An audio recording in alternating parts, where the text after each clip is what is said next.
E sucedeu que, ouvindo todo Israel que Jeroboão tinha voltado, enviaram e o chamaram para a congregação, que é eclesia, tá, pessoal? Igreja.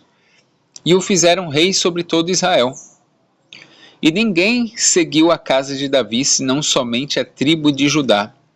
Vindo, pois, Roboão a Jerusalém, reuniu toda a casa de Judá e a tribo de Benjamim, 180.000 escolhidos, destros para a guerra, para pelejar contra a casa de Israel, para restituir o reino a Roboão, filho de Salomão.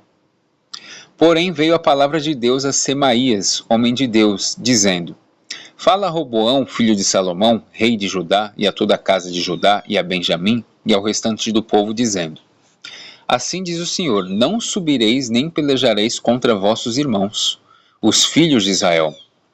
Volte cada um para a sua casa, porque eu é que fiz esta obra. E ouviram a palavra do Senhor e voltaram segundo a palavra do Senhor. E Jeroboão edificou a Siquém, no monte de Efraim, e habitou ali, e saiu dali e edificou a Penuel. E disse Jeroboão no seu coração: Agora tornará o reino à casa de Davi. Se este povo subir para fazer sacrifícios na casa do Senhor em Jerusalém, o coração deste povo se tornará a seu senhor, a Roboão, rei de Judá, e me matarão e tornarão a Roboão, rei de Judá. Assim o rei tomou conselho e fez 2 bezerros de ouro, e lhes disse: Muito trabalho vos será o subir a Jerusalém. Vês aqui teus deuses, ó Israel, que te fizeram subir da terra do Egito.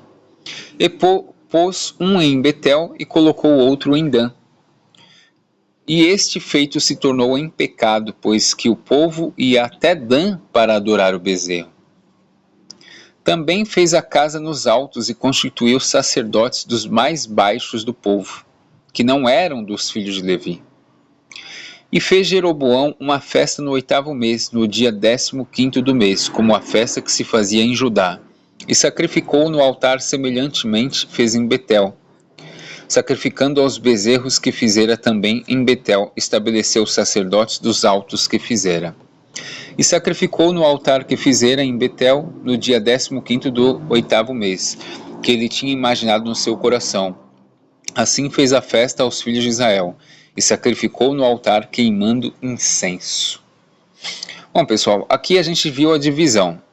O reino de Judá, passou a ser representado por 2 tribos, que é Judá e Benjamim, que é conhecido como Reino do Sul.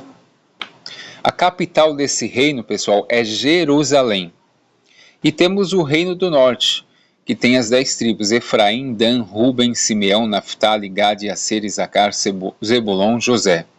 São conhecidos como Efraimitas, São as 10 tribos que ficam na região norte. A capital é Samaria. E Levi, ficou dividida entre as 2 tribos. Para quê? Para ela fazer o serviço sacerdotal. Servir tanto uma quanto a outra, os sacerdotes.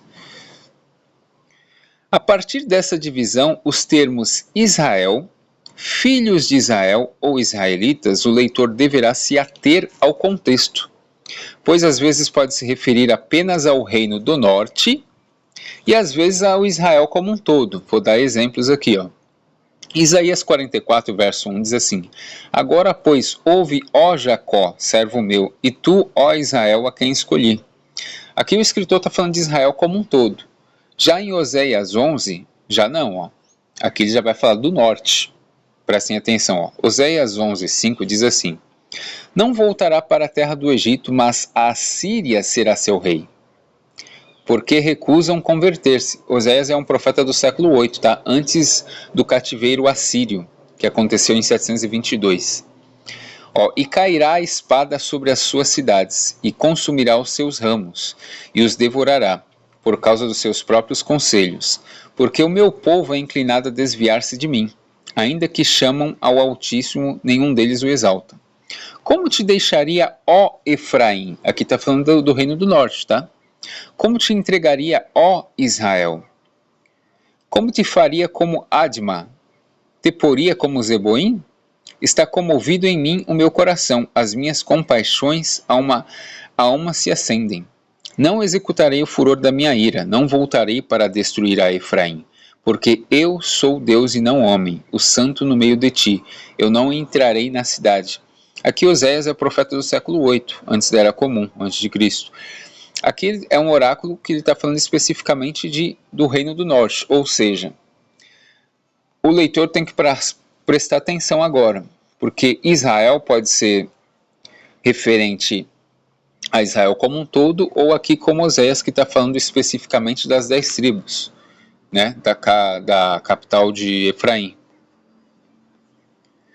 E o termo judeu, né, muitos dizem que é apenas os da tribo de Judá, porém estão enganados, tá, pessoal, porque aqui se inclui a tribo de Benjamim.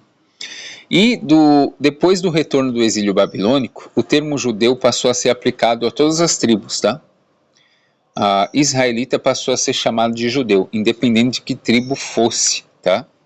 Então o termo judeu, ele equivalia antigamente para Judá e Benjamim, porém, depois do retorno do exílio babilônico, eu vou mostrar isso conforme o avanço do estudo, ele passou a ser utilizado para todos os israelitas, tá? Independente das tribos.